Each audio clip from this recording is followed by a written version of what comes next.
Assalamualaikum warahmatullahi wabarakatuh. Perkenalkan, nama saya Rahel Rizky Ramadhani dengan NPM C1C024094. Di sini saya akan menjelaskan materi pembelajaran komunikasi bisnis dengan metode mind mapping.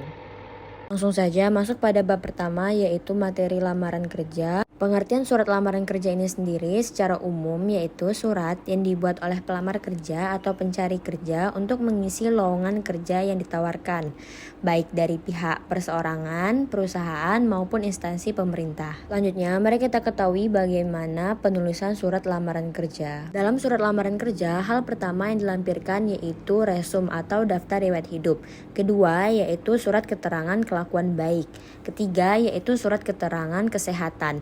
Keempat, yaitu surat rekomendasi, dan yang terakhir yaitu kartu kuning. Selanjutnya, saya akan menjelaskan bagaimana paragraf pertama atau paragraf pembuka dalam surat lamaran kerja. Pada paragraf pembuka ini sendiri, yang pertama yaitu berisi sumber informasi lowongan atau posisi yang dilamar. Kedua, yaitu rangkuman pelamar kerja perlu menggunakan kualifikasi yang dimiliki. Yang terakhir yaitu wajib mencantumkan nama pelamar. Pada paragraf pertengahan, hal yang wajib dicantumkan oleh pelamar yaitu pertama, pendidikan, kedua, pengalaman kerja, dan yang ketiga yaitu kualitas dan minat terhadap pekerjaan yang dilamar. Bagian terakhir pada paragraf penutup dalam surat lamaran pekerjaan yaitu pertama, pelamar harus mengucapkan terima kasih. Kedua, yaitu harapan untuk diterima di perusahaan tersebut. Ketiga, yaitu pernyataan bahwa surat lamaran dibuat dengan sebenar-benarnya. Keempat, yaitu salam penutup. Dan kelima, yaitu tanda tangan dan nama lengkap. Selanjutnya, ada juga hal-hal yang perlu diperhatikan oleh pelamar yaitu pertama, mempunyai pengalaman kerja untuk mengisi posisi pekerjaan yang dihendaki. Kedua, yaitu bangkitkan minat terhadap klasifikasi yang dimiliki. Ketiga, yaitu tunjukkan hal-hal positif. Dan yang terakhir yaitu usahakan surat lamaran kerja tersebut rapi, bersih, dan menarik. Masuk pada bab kedua yaitu wawancara kerja. Mari kita ketahui terlebih dahulu apa pengertian dari wawancara kerja ini.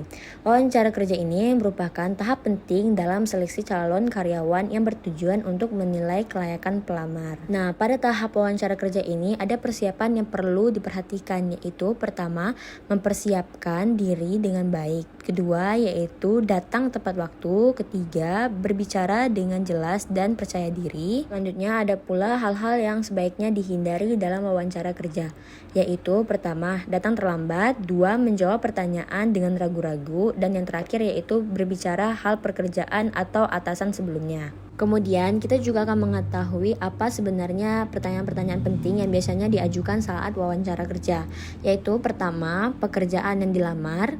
Kedua, mengapa Anda ingin bekerja di perusahaan ini. Ketiga, yaitu apakah pengalaman kerja Anda relevan dengan posisi ini. Dan yang terakhir biasanya itu pertanyaan yaitu mengapa tertarik dengan jabatan atau posisi tersebut. Selanjutnya, jika pelamar sudah mengetahui ia diterima oleh perusahaan tersebut, maka ia harus membuat surat penerimaan pegawai. Surat ini berisi pemberitahuan resmi dari perusahaan kepada calon pegawai yang digunakan untuk menyampaikan keputusan penerimaan kerja. Harus dibuat dengan jelas dan dikirimkan segera setelah keputusan diterima. Ada pula tips atau cara untuk menyusun surat penerimaan pegawai ini, yaitu pertama, menggunakan pendekatan langsung atau direct plan. Kedua, yaitu mulai dengan informasi yang menyenangkan atau konfirmasi keputusan penerimaan.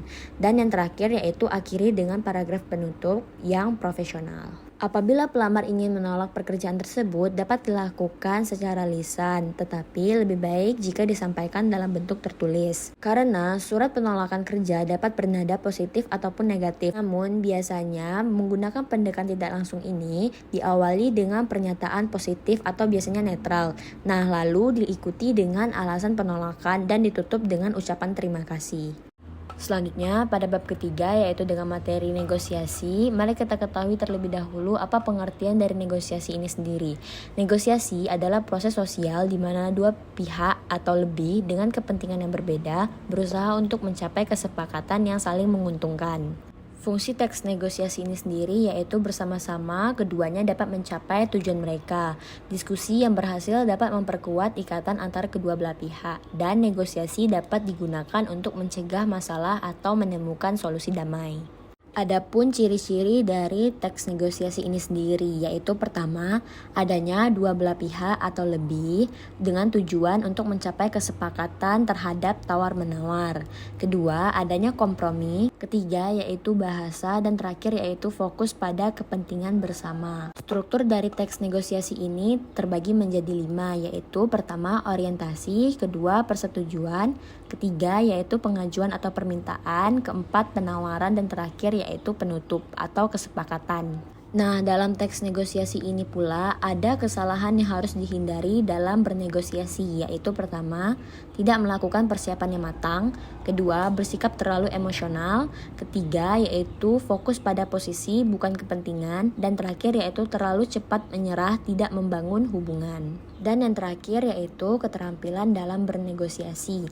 Pertama yaitu persiapan, kedua yaitu memulai negosiasi, ketiga yaitu strategi dan teknik, terakhir yaitu kompromi. Lanjut pada bab keempat yaitu laporan dan presentasi bisnis. Dalam mempersiapkan presentasi bisnis ini mencakup beberapa hal, yaitu pertama, penguasaan terhadap topik atau materi. Kedua, yaitu penguasaan berbagai alat bantuan presentasi yang baik. Ketiga, yaitu analisis audiens. Dan terakhir, yaitu analisis lingkungan lokasi atau tempat presentasi. Untuk mendukung presentasi bisnis, ada jenis-jenis alat bantu presentasi, yaitu pertama, papan tulis, flip chart, transportasi, overhead, proyektor. Keempat, yaitu papan tulis elektronik. Selanjutnya yaitu panel LCD dan proyektor LCD. Terakhir yaitu alat presentasi modern, biasanya seperti PPT atau Google. Dalam presentasi, analisis bahasa tubuh sangat penting, yaitu pertama ekspresi wajah, senyuman, kontak mata, gerakan tangan dan kepala, dan terakhir yaitu cara berdiri. Kemudian persiapan penulisan laporan bisnis pertama yaitu definisi masalah dan tujuan. Kemudian pertimbangan siapa yang akan menerima laporan. Selanjutnya yaitu menentukan ide atau gagasan dan mengumpulkan bahan yang diperlukan. Selanjutnya menganalisis dan menafsirkan data. Terakhir mengorganisasi data dan mempersiapkan kerangka akhir. Arti laporan bisnis ini sendiri yaitu suatu laporan yang memiliki sifat netral, tidak memihak, memiliki tujuan yang jelas, dan rencana penyajian fakta kepada seseorang atau lebih untuk tujuan bisnis. Kemudian penggolongan laporan bisnis yaitu pertama menurut fungsinya, kedua menurut formalitasnya, ketiga menurut subjeknya, keempat keasliannya, kelima frekuensi, dan terakhir yaitu menurut jenisnya. Selanjutnya, pada bab kelima yaitu laporan singkat memiliki karakteristik laporan yaitu lebih menekankan pada tubuh laporan yang mencakup pembukaan, hasil penemuan, bahasan, dan bagian penutup. Membuat laporan bisnis yang baik, pertama memerlukan informasi yang akurat, kedua isinya menunjukkan pertimbangan penulisan yang baik, ketiga yaitu format, gaya, dan pengorganisasiannya sesuai dengan kebutuhan pembaca. Laporan singkat ini juga mempunyai perencanaan yaitu terdiri dari 4. Pertama, pre-printed, kedua surat, ketiga memo, dan terakhir yaitu manuskrip. Penentuan struktur dasar yaitu pertama informasi yang digunakan, kedua menggunakan psikologi direct order atau indirect order, dan terakhir yaitu metode yang digunakan dalam menjelaskan materi. Materi keempat yaitu langkah-langkah dan strategi perorganisasian. Pertama, langkah-langkah dalam perorganisasian. Pertama, mengidentifikasi tujuan. Kedua, prioritaskan tugas. Ketiga, buat rencana harian. Dan terakhir yaitu menggunakan alat bantu. Strategi pengorganisasian pertama yaitu menggunakan time blocking. Kedua, menggunakan delegasi tugas. Dan ketiga, menggunakan review dan evaluasi. Terakhir yaitu manfaat dalam pengorganisasian aktivitas personal. Kedua, meningkatkan fokus dan konsentrasi. Ketiga, memfasilitasi pencapaian tujuan baik jangka pendek maupun jangka panjang. Dan terakhir yaitu menciptakan keseimbangan antara pekerjaan dan kehidupan pribadi. Bab ke-6 yaitu penulisan laporan formal, mengembangkan struktur yang logis. Mengembangkan struktur yang logis dalam laporan formal adalah langkah penting untuk memastikan laporan mudah dipahami dan efektif dalam menyampaikan informasi. Yang kedua yaitu tugas informasional. Dalam penyusunan subtopik, hal yang diperlukan pertama, urutan tingkat kepentingan. 2. Secara berurut. Ketiga, secara kronologis. Keempat, menurut ruang tempatnya. Kelima, menurut geografis. Dan terakhir yaitu menurut kategori. Aturan pembagian dalam suatu ide ke dalam beberapa komponen. Pertama yaitu memilih prinsip-prinsip dasar pembagian. Kedua, gunakan satu prinsip setiap membagi laporan ke dalam subtopik. Ketiga, setiap membagi kelompok harus terpisah dan berbeda. Terakhir, harus teliti dalam melakukan pendaftaran semua komponen. Nah, selanjutnya menyusun kerangka pembuka dapat menggunakan format kerangka untuk menyajikan ide-ide. Nah, secara umumnya ada dua sistem pembagian, antara lain yaitu pertama sistem alfanom dan kedua yaitu sistem desimal. Menurut sumber-sumbernya, laporan formal ini terbagi menjadi dua, yaitu pertama sumber primer, di mana informasi yang berasal dari tangan pertama atau pihak yang mengalami dan menyaksikan. Sedangkan menurut sumber-sumber sekunder yaitu data yang sudah dikumpulkan, diolah atau dianalisis oleh orang lain. Dan yang terakhir yaitu perhitungan statistik. Pertama ada rata-rata atau mean, kedua ada median, dan ketiga yaitu ada mode. Pada bab ke-7 dengan materi teknologi dan komunikasi. Perkembangan teknologi dalam komunikasi bisnis dilakukan melalui surat, telepon, dan tatap muka.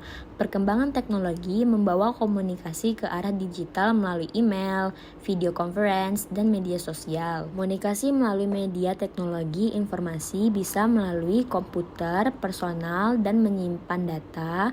Kedua yaitu menggunakan internet dan email. Ketiga menggunakan media sosial, dan terakhir yaitu menggunakan aplikasi komunikasi bisnis seperti Zoom. Selanjutnya, manfaat dari teknologi dalam komunikasi bisnis. Pertama, efisiensi waktu dan biaya. Kedua, kemudahan akses informasi. Ketiga, peningkatan kolaborasi. Dan keempat yaitu peluang pasar global. Tantangan dalam implementasi teknologi komunikasi yaitu pertama keamanan data dan privasi, kedua kesenjangan digital, ketiga adaptasi terhadap perubahan, dan terakhir yaitu gangguan dalam komunikasi interpersonal. Terakhir yaitu adaptasi terhadap perubahan gangguan dalam komunikasi internasional. Pertama, pelatihan dan pengembangan karyawan. Kedua, kebijakan keamanan informasi. Ketiga, pemilihan platform yang tepat. Dan terakhir yaitu evaluasi dan adaptasi setiap tren teknologi. Sekian video dari penjelasan saya. Terima kasih. Wassalamualaikum warahmatullahi wabarakatuh.